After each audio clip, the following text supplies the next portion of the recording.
ছাড়বে না, আপনিও ডাক্তারের পিছু ছাড়বেন না। ছাড়বেন তখন আপনি পাঁচ ওয়াক্ত নামাজ ঠিকমতো করেন না মিয়া।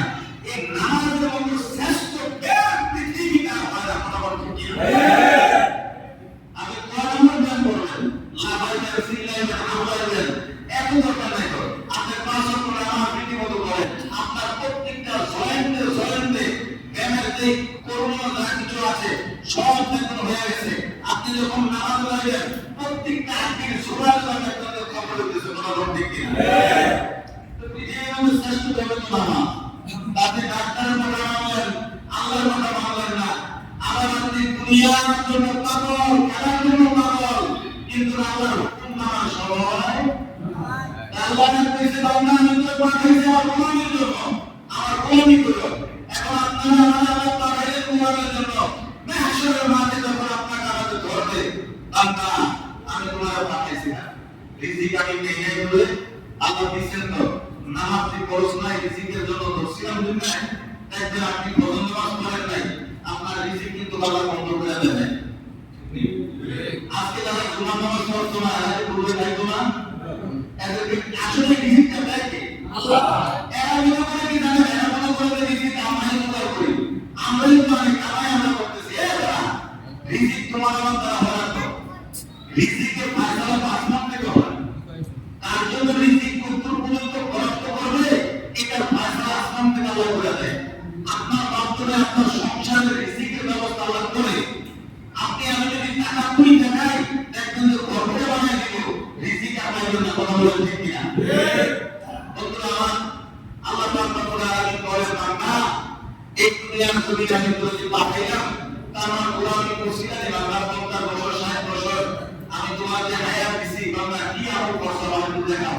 আপনি আমাকে দেখাও, নামাজের হিসাব করে দাও, রোজার হিসাব করে দাও, হজের হিসাব করে দাও, যাকাতের হিসাব করে দাও, সম্পদের হিসাব করে দাও। তখন বাবা অবস্থা খারাপ হয়ে যাবে। কথা বলে ঠিক কিনা? আল্লাহ তাআলা এই কঠিন বিপদ থেকে আপনাকে আমাকে হেফাজত করুন। সবাই দোয়া করুন আমিন। আমিন। আল্লাহ দেখতে মন চায় নি? কথা বলা আল্লাহ দেখবেন, আল্লাহ দেখতে মন চায়, আল্লাহ দেখতে মন চায় না তো কথা বলে না। আল্লাহ দেখতে সবার মন চায় ইনশাআল্লাহ, দেখতাম না। আল্লাহ কিন্তু আমাদের সাথে কথা বলা আমরা শুনি না। সত্যি আল্লাহ আমাদের সাথে কথা বলা আপনি শোনেন না। এই যে আমাদের দেখাও না, আপনি দুনিয়ার জন্য মানুষের সাথে কথা বলবেন, এই নামাজের দ্বারা আমার কথা কিন্তু আল্লাহ বলে করি। ঠিক কিনা বলেন? আল্লাহ বলেন আল্লাহু আকবার। আপনি বলো মহান সবার উপরে আমরা যখন করি সামনে যখন আমরা সূরা পড়ি আলহামদুলিল্লাহি রাব্বিল আলামিন আর রহমানির রহিম। আল্লাহর সাথে যারা কানেকশন আছে, আমার হুজুর দেখতাম যখন নামাজ দাঁড়াইতেন এই সূরা ফাতিহা ভাঙিয়ে পড়ার সিস্টেম। আমার হুজুরের ক্লাস মনে প্রশ্ন করতে বললাম যে আলহামদুলিল্লাহি রাব্বিল আলামিন আপনি চুপ করে থাকেন।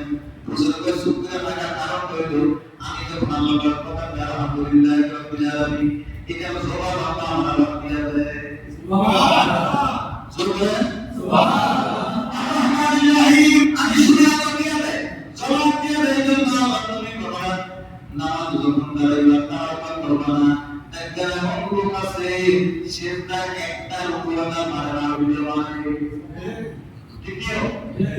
সেটা একটা রুকুয়া দিয়া দুইটা মারে দেখেন, দুই সেটার মাঝখানে সোজা বসা লাগে, এগুলো জানা দেওয়া হবে।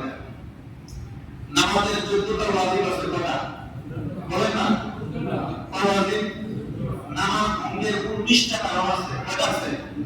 19টা। নামাজ ভঙ্গের 14টা কারণ, নামাজের ওয়াজিব 14টা এবং নামাজ ভঙ্গের 19টা কারণ। নামাজের বাইরে এবং ভিতরে 13টা কারণ আছে। এগুলি জানা আমাদের দরকার।